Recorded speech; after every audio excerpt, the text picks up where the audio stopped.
Good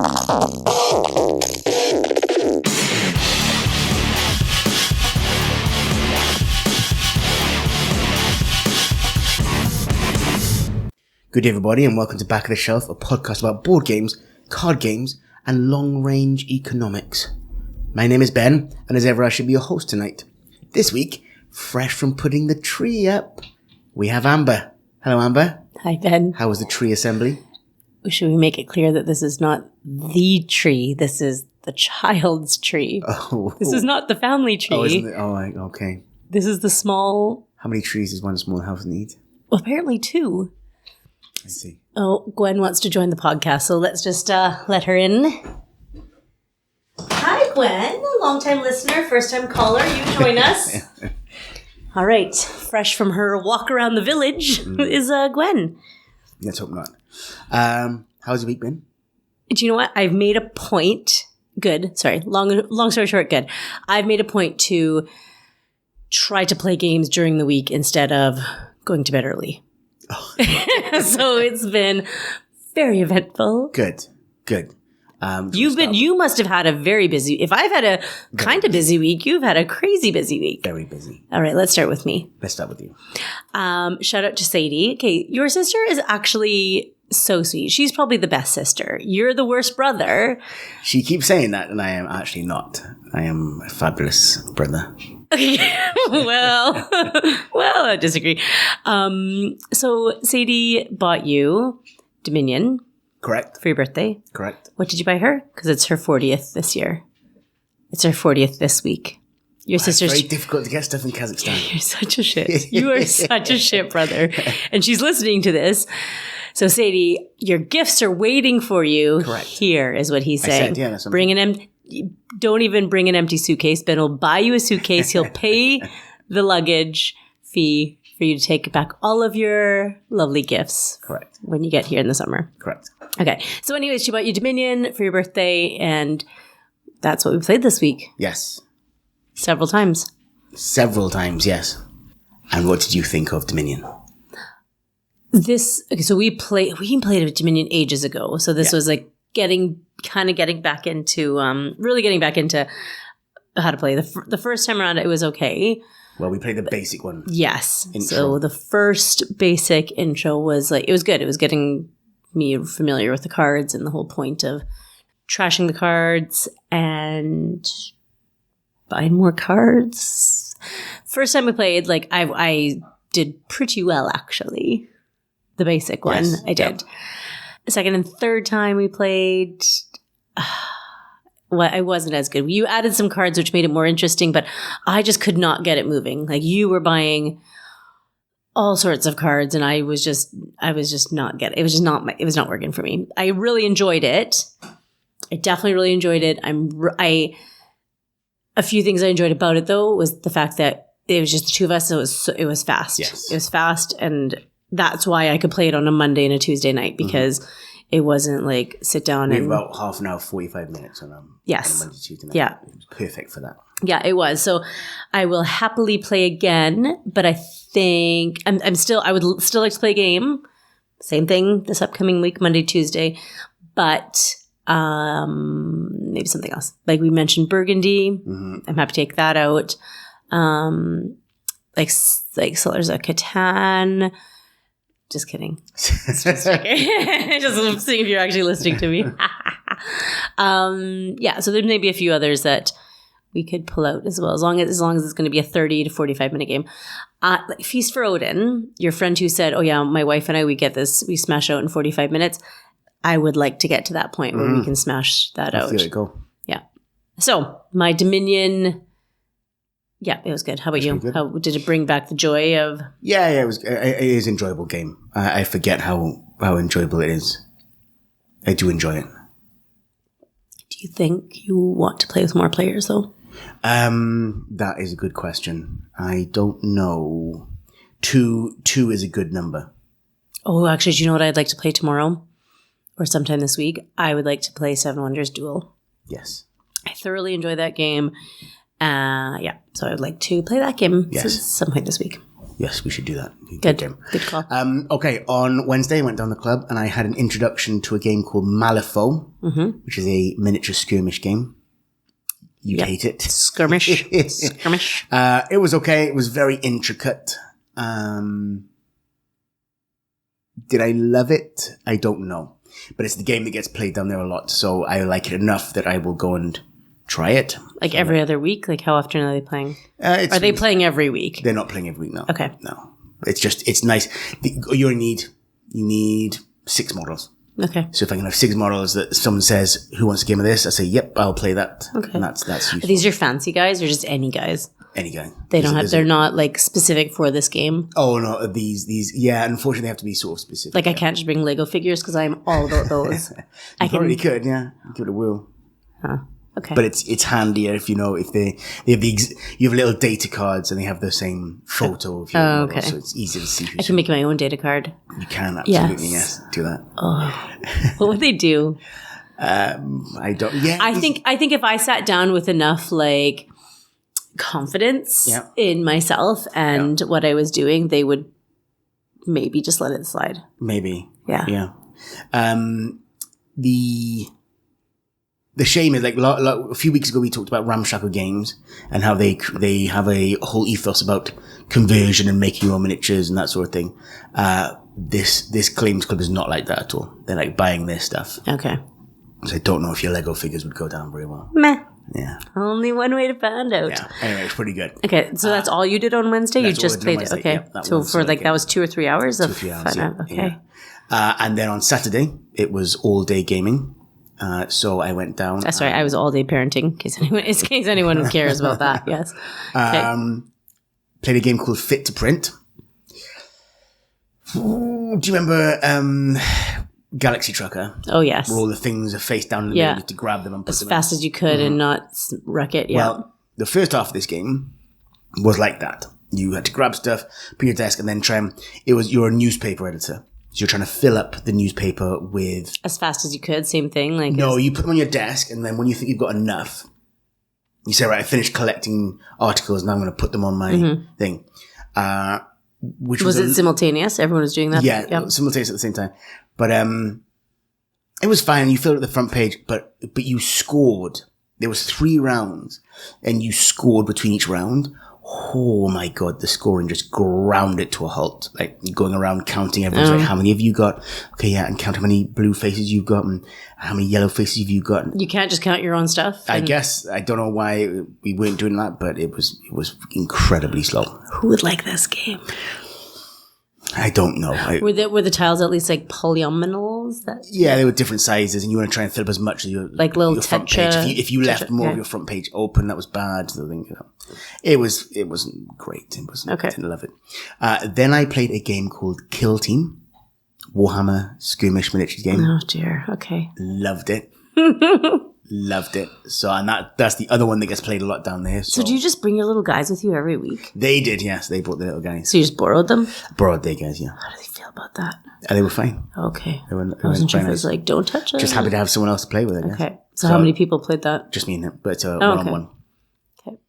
Did he smash you? It was really close. Really close. So, yes. Like one of the final rolls of the dice. And in Classic Games Workshop, it was a roll of dice to decide who was going to win. So, yeah, he rolled the dice and it came up for him, so. 20-sided dice. Tell me more. I'm so... D6. Okay, that's all I need to know. All right. And... Good. Then, a little game of Carcassonne. Oh, really? Yeah. Just the basic or anything? Just basic, yeah. Okay. Introduced it to a couple of people. Quite enjoyed it. Okay. It was a new set. It was all quite different. I was going to say, don't worry, because my parents are coming, and they've probably packed their Carcassonne big box, one of 2. Quickly finish that, just to move on to a game called Spirit Island. Now then, Amber. Spirit Island is a cooperative game where you play spirits. It's like the opposite of Catan. So whereas Catan, we're trying to colonize this island with our little cities and roads and that sort of stuff. In Spirit Island, we are the spirits trying to resist that colonization. So the AI is putting cities and towns and explorers on the map, and you are trying to play combinations of cards to try and get rid of these people. Sounds a bit like Pandemic. A little bit like Pandemic, okay. Yes. A co-op. It is it is much more intricate than Pandemic. It was really good. Okay. It was really good. How many players? There was 3 of us, Okay. which is a good number. I don't know if you'd like it. I'd be rings to find out if you liked it. It was really good. Does it live at the club or did someone just bring it? It was someone's game. He brought it down. Spirit Island. There is actually a sort of light version of it, so I might have a look if I can find that. Okay. Because it was really good. If you like Pandemic, and we like Pandemic, this was a sort of combination of a bit like Dune Imperium. You're trying to gather cards to use for a distinct style of playing. So I was the fear-causing one, so I was trying to scare all the explorers away from the island. The other 2 were destroying them or controlling them. You sort of work together to then try and get rid of people. We lost horribly. It was terrible. But it was really, really, really good game. Very much enjoyed it. Okay. Might try and find that. Okay. See if I can find it. And then finally, we played Le Havre, which we are going to talk. We played that a few times now, and we're going to talk about that later. So we'll leave that one there. Okay. This week, the little business. Yes, tell me. Shout out. Amber, several times. Now that we should establish, Amber does not give compliments out easy. In fact, I could probably count the number of compliments I've had in the last 5 years on the fingers of one hand. Shut up. I mean, you're not wrong, but every time I wear a t-shirt by Twisted Squid, it's not so much a compliment. It's like, hey, that's really nice. Why are you spending money on yourself? Where'd you get that? So, Twisted Squid, I found them in a Comic-Con, but they're in board game cons as well. They make gorgeous t-shirts. Fantastic designs on them. I bought 3 of them. And I'm probably going to buy some more if I come across them because they are gorgeous. A little horror tinged, skulls and tentacles and plasma and that sort of stuff. But really, really cool. Really cool t-shirts. And they're black. And they're black. Yeah. There you go. Yeah. On the con front, do you know who's going to be there in Manchester? Because you and the boys are going to. Do you have a list of who's going to be there? Like, are they going to be Twisted Squid? Oh, I don't know. Probably not, because it's not really a shopping con. This is a playing con. Okay, fine. So you just need to look. Here's the thing. This brings me up to my next little thing was a little wish list, because we never ask for anything for Christmas. I asked for slippers because I get a pair of slippers and then go and eat them. But so Twisted Squid, I am actually making a note right now, because not that you need more clothes, but if I can find them. Have you found them on social media? That noise is Amber beating the shit out of her notepad. It's not. It's really just writing it down. How much of the notepad is left there? Twisted Squid. It's there with an asterisk. Yeah. Okay. Have you found them on Instagram, Facebook? Yeah. Okay. Yeah. Okay. So we will do a little linky link and see what you can find there. Cool. Yes. Okay. Cool stuff. Because you have 3 weeks left. Of what? Just till Christmas. Yeah. Can I tell you what else is on my wish list? Have you thought of you did give me, you wanted 2 things, a calendar. Yeah. And by Gary Chalk. Who is, just for... an artist who I was very much in love with when I was a kid. He did the art for the Lone Wolf books, adventure books, and early versions of Warhammer. Oh, okay. I was like, what's Lone Wolf? I don't know. Okay. Lone Wolf is an adventure book. You read just like choose your adventure? Yes, choose your adventure. Okay. I read that when I was like, okay, fine. Weird. Okay. So that's one. And then there was that headgear with the... Yes. Because I think my mansion is going to be a little dark. So I need a head. What are you calling it? A mansion now? My man shed. Man shed. My mansion. I haven't got a proper name for it yet. Yeah. It's going to be a little dark, so I need a headset with lights and glasses on. I'll see what I can find you. Okay, on my wish list, Monopoly Go. We have not replaced that. We gave it away and we did not. You're like, oh, we can find it everywhere. I haven't actually been able to find another copy. Who did we give that to? Rugby friends. Okay. Yeah. And Possibly another Ticket to Ride because maybe I'll take a photo of my own. So Ben has the man shed and like all of his games out there, but I've kept about 10 back for the ones that stayed in the living room in the lounge, and I have them. It's so cute. I have like one section of the shelf is like Istanbul and Castles Burgundy and Chinatown, like anything with a city of a name, like oh my God, Gwen. And San Francisco. And then I have a Ticket to Ride section. And then I have an Azul section. And I have a Catan section. So I have room for one more Ticket to Ride if you'd like to find me one. You want more games? Just a few. What about I think we should get like a little stocking stuffer for the child. Something in the cockroach poker family because she still really loves those games. So see if there's maybe one more.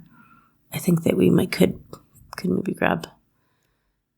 She just loves that game so much. She does. It's the lying bit of it, but yeah. All right, enough of that jiggery pokery. It's time.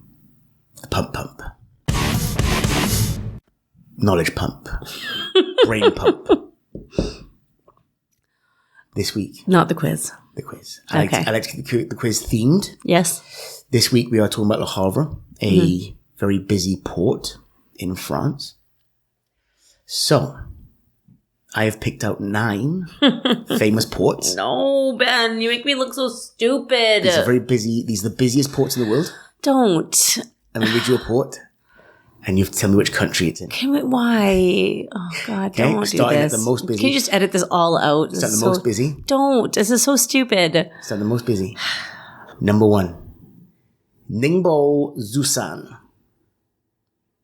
What country is that in? China. Well done. See, there you go. You got it. The top 8 are in China, so I'm not going to read all those out. Okay, thanks. I'm going to go the busiest in each country. Okay. Number 2. Busan.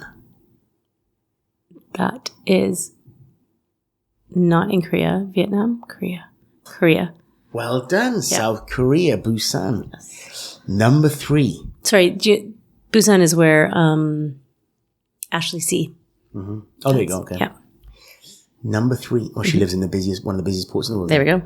Number 3. Long Beach. It's in the States, isn't it? That's in the States. 3 for 3. I wasn't sure if I had to actually give the state. No. Which state is it?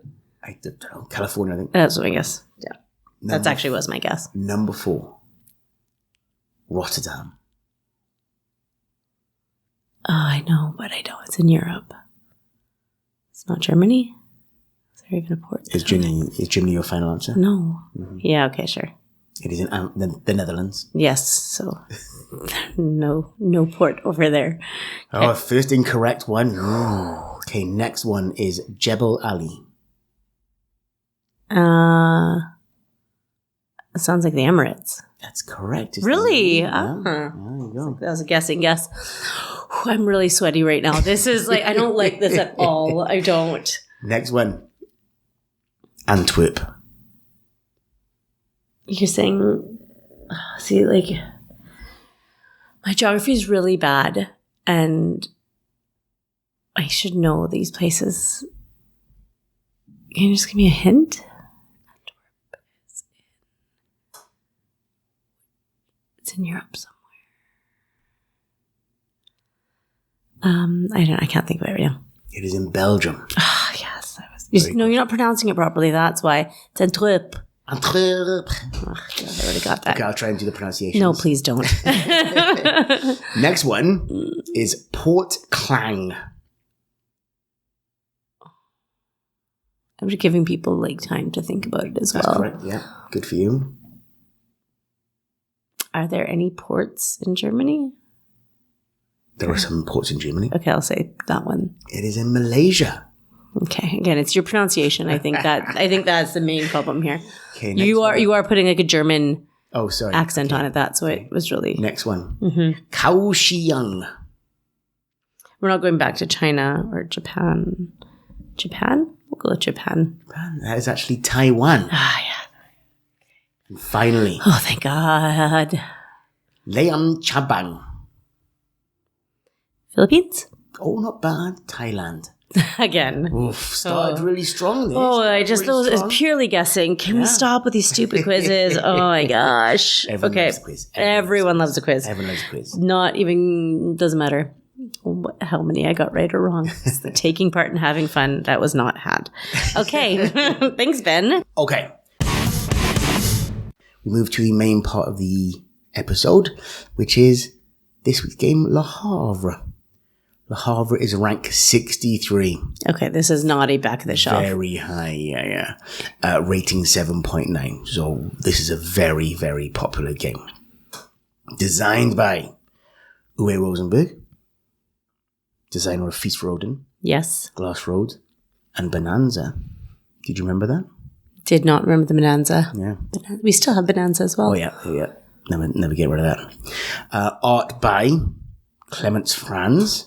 He of Caverna and Lorenzo Il Magnifico fame. It was released in 2008. Really? Yep. Huh. A long time ago.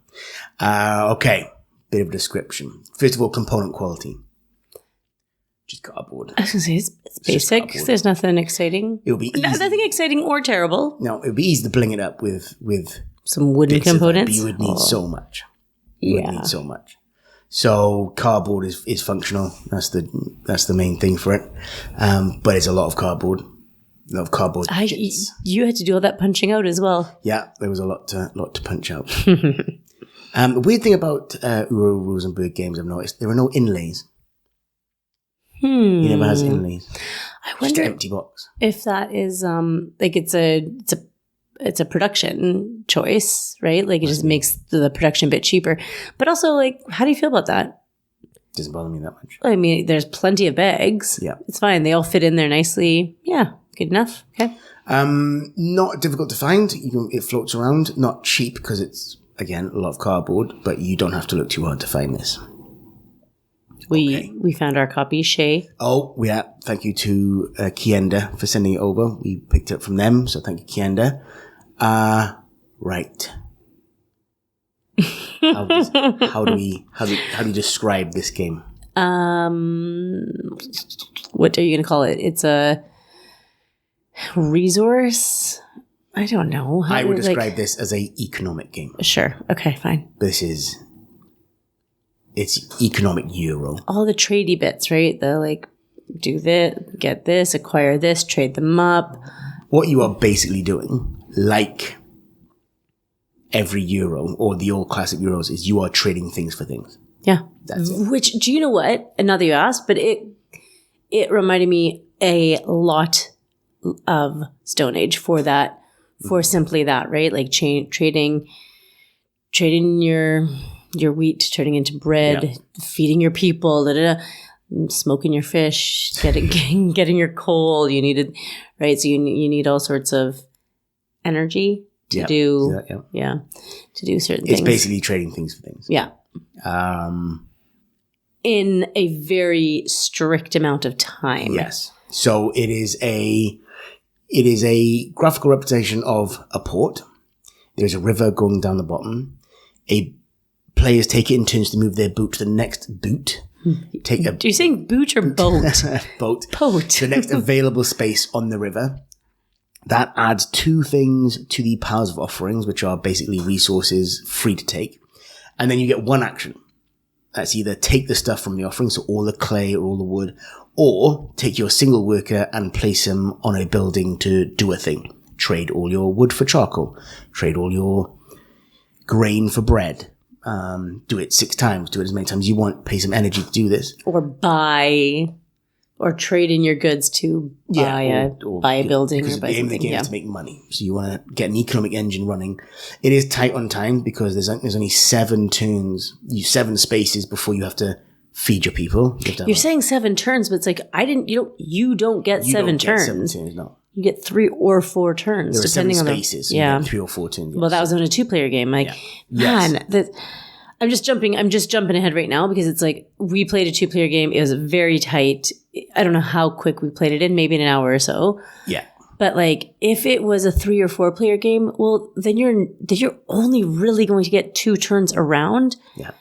I don't know that I would enjoy that. It was so stressful to feed your people. They do have a lot less requirements in a Okay. 3, 4, 5 player game. Okay, like you need to have less food for them.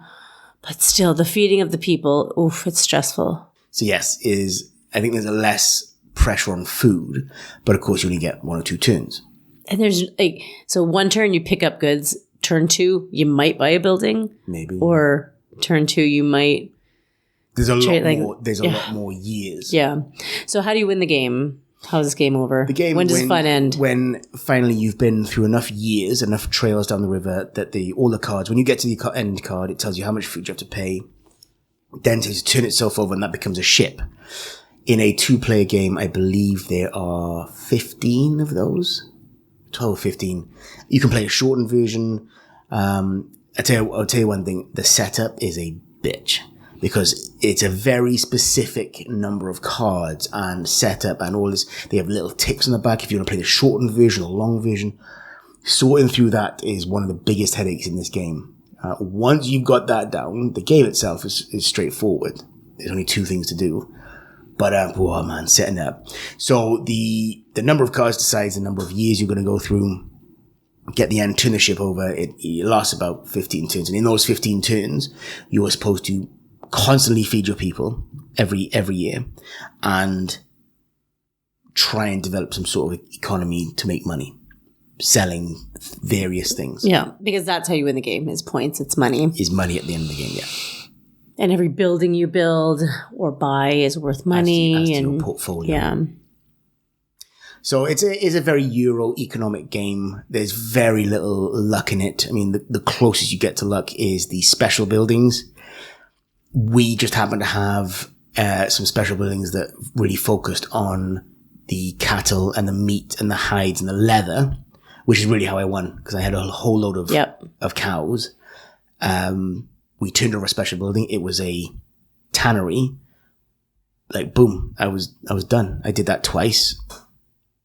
I was pretty much like it wasn't even worth it just really grinds. It was really grinding me down because I could like barely feed my people. Like that's unfortunately what I just didn't have a very good plan and it's just frustrating. Here's a question for you. We have played this game 4 times, I think. At least, yeah. How many times have you finished this game?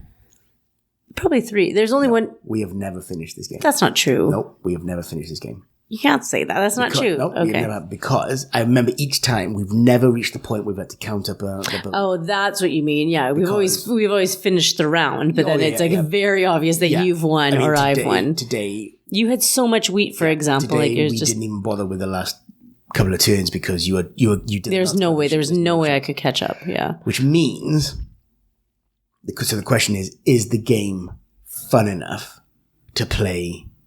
Even if there's no chance of winning? And so the answer is no. I found it, like, again, that's not, I don't know, it's hard because there's definitely a few times we've played and things were going well for me and I had a plan. And like, there was one game that was really actually quite tight between us. Like when we started counting the points, it was only maybe a 5 or 10 point difference. I don't know. How did you have so much wheat? Like how much? And like, and you need wheat to turn into bread to feed your people. And like that's just the last time. Yeah, the harvest is so overpowered. Yeah. So I think I had at one point 80 wheat. I just stopped collecting. Yes, exactly. I could double that every time. Yeah. And maybe you were just planning better and buying better cards. I could not get on top of it today. And that was the point that I was like, I'm just not having fun. All I'm like, here's the question. It's satisfying when it works well. Mm-hmm. Is it fun? I hate being a Debbie Downer and but this is just my opinion. Some people obviously love this game because it's ranked so high. It's not my idea of fun. No. I don't. This is the same guy that does Feast for Odin. Yes, and it's not a million miles away from Feast, but Feast for Odin is significantly more interesting. It's interesting though that he kept that same idea, that same concept about like flipping the tile over. Like on one side on one side of the tile it's wheat. Yeah. You upgrade it to bread. Yeah. Your cows get upgraded to meat. But instead of a economic engine with buildings and cards, you have a polyomino laying down, and that is a much more satisfying element of a game. There was a few little bits about like the card, like if you were planning some stuff with your cards, for example, like you could have had a nice little engine going with the cards. We had nice engines going. It just wasn't particularly fun. There was no real... It's not as if... I'm not feeling that feeling of like, oh, I cannot wait to play this game again. Whereas Feast for Odin. Yeah. Definitely. Glass Road. Yeah. I loved making those little combinations. This one, not so much. It was a bit of a struggle. And maybe just little things like, the cards. The cards were like maybe not the easiest to read, and like there's just a few things. Not my top 5 or 10. It's showing its age a little bit. It's not. That's interesting that you said it was 2008. I guess I'm just shocked about that because you just got it, and it is regarded a bit. Well, you can see how high it is. I think this ticks the brain of a particular set of people. Okay, so who is going to enjoy this game? Eurogamers love this game. Okay, no doubt about it. Okay, so Ben will have his full review up and running. Yes, this is a key in the game, so I have to do the review for it. Spoilers, it's not going to be great. There's some great things about it. Here's the thing. If you love Euro games, if you like economic games... Even then, there are better ones than this. Yeah. Meh. Yeah, there you go. No thumbs for me. Oh, dear. I don't...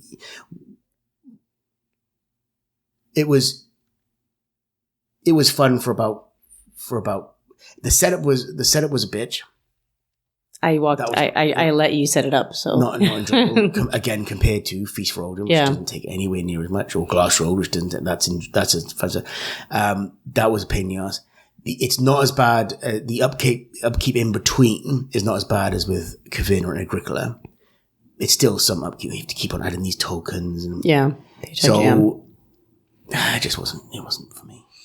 One bit that I did enjoy, because like when we like to talk about interactivity, was there was a very, very, very small blocking time, right? Like if I was on a certain building that I knew you were eventually going to want, like building the ship, for example, or whatever, or if you had a building that I needed to use or wanted to use, I'd have to pay you some food.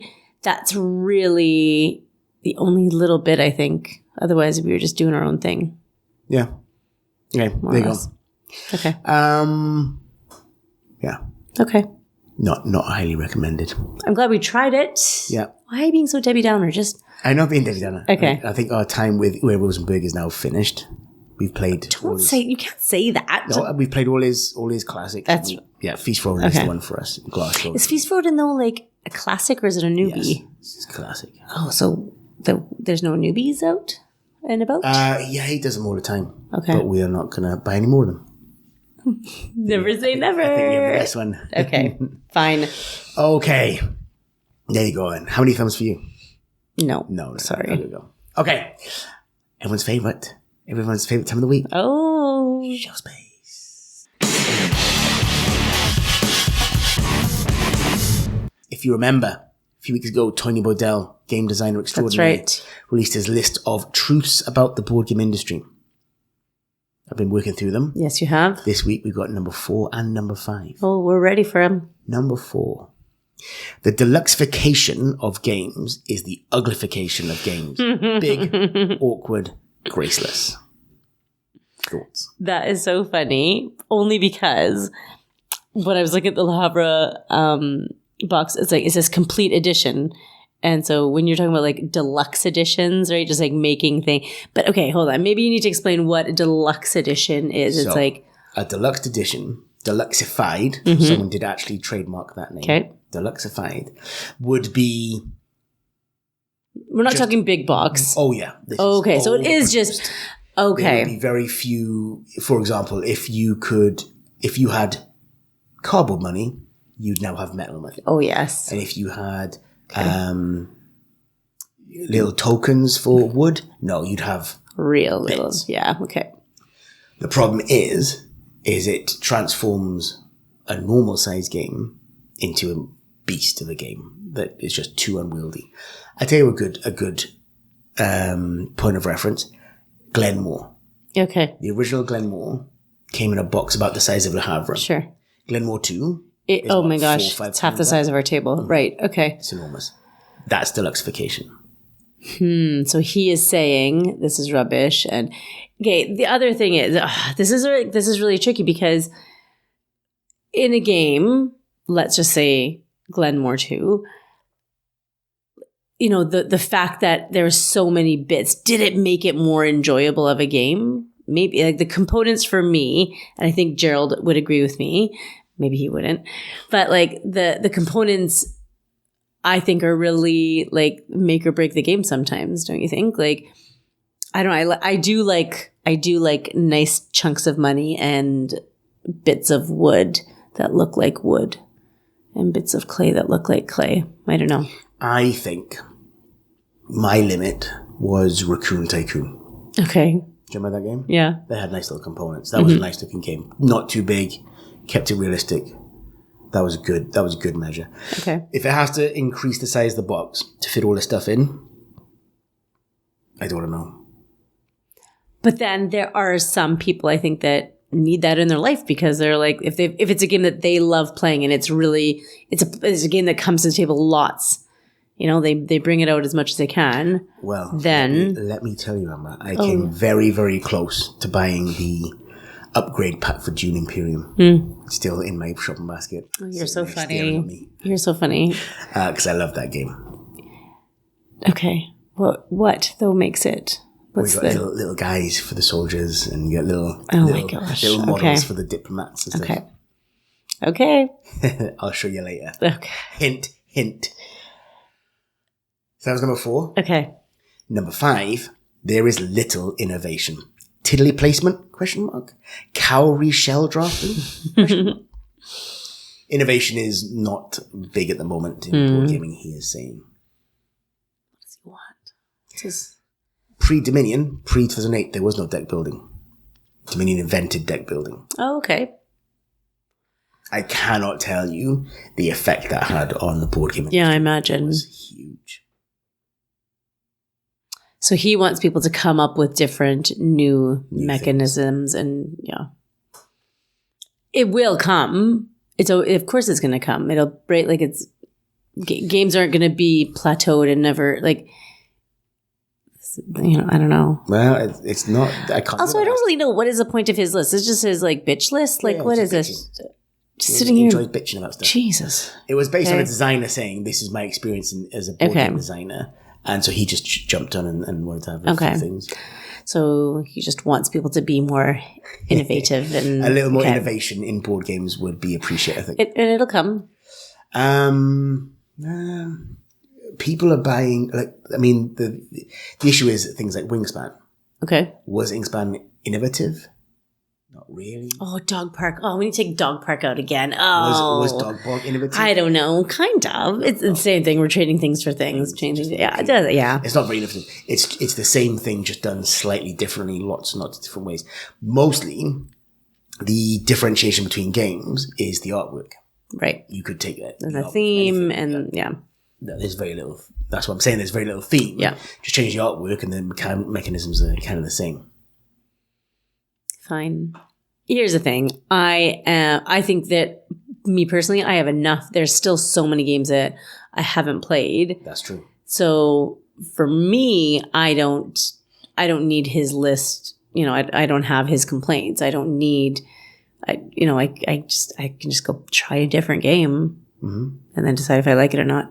Well, that's the whole point of this show. Yeah, well, that's my point is his little bitch fest over there is like putting us all down. Jeez, Louise. Oh, okay. Jeez. I'm getting beaten up later. How many more do we have here? There's a few. Oh, gosh. Enjoyable. We got angry man shouting into the... and then you reiterating it all for us to have a listen to. Okay. That's interesting enough. Okay. What's on your playlist this upcoming playlist? week? I don't know, actually. Okay. Well, Wednesday, I don't know. Oh, Tuesday, the library club, the school club. Yeah. Can crack out mini gangs again from Brown Shackle Games. Looking forward to that. So I've missed a couple of weeks. I was ill, and then the librarian was ill, so the library was closed. Oh, yeah. So it's been a little while. Then Saturday, I'm going up to Acorn Northwest. Oh, that's right. Your big drive. Drive. See the boys. So has there been any discussion of what will be played next weekend? No. At all? None at all. Okay. I don't know how we're going to do it, really. Are you going to bring some games? Are you going to buy games? What is the point of this con? To see the boys. No, but what is the point of the actual con? Oh, play. Is it new games? Is it new designers? I've never actually been to a playing con. I've been to shows. I would call them more shows than playing. We didn't really play much. I've never really been to one which totally focused on playing games. Okay. So, yeah, play some games. Okay. So you're heading up Friday night. Yep. You're going to see them Friday night. Yep. You're staying in the same hotel. Do you think you're going to get a game in Friday night? Hopefully. Okay. And then? All day Saturday. All day Saturday. And then you're going to hopefully drive home. Yep. Hopefully. Just sleep in the car. It's fine. You could make some more friends. Yeah. Well, that's the plan, yeah. Okay. Meet some people. I did ask you earlier about the whole bring and buy. Yeah, I don't think they would No, but would you like a bring and buy? No, I don't. I haven't got enough time for that. Okay. Like you need to go and... Go with her day. Play some games. As many games as possible. Okay. Any downtime, I'll try and get some recordings. Okay. You won't. You'll forget. I'll forget, yeah. You I'm won't excited. Okay. I am kind of curious what's going to be there. Like who? Like new designers? I don't think so. No, not really. Okay. Oh, I do. There is some YouTube people who are going to be there, but that doesn't bother me. Okay. Gerald likes that though, doesn't he? Does like he that. likes to make a friend. He does, yeah. Get some photos. Yeah. Oh, I wonder if your little mates, from was it the book that Gerald got signed for you? No, this is different kind of con. Oh my God, I can't keep up.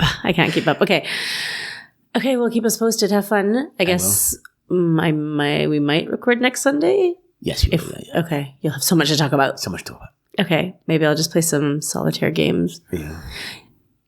What should I play by myself? I can make some friends. I went down to the rugby club on Friday, and I was like wondering, I'm like, oh, could I be friends with any of these people? Would any of them want to play games with me?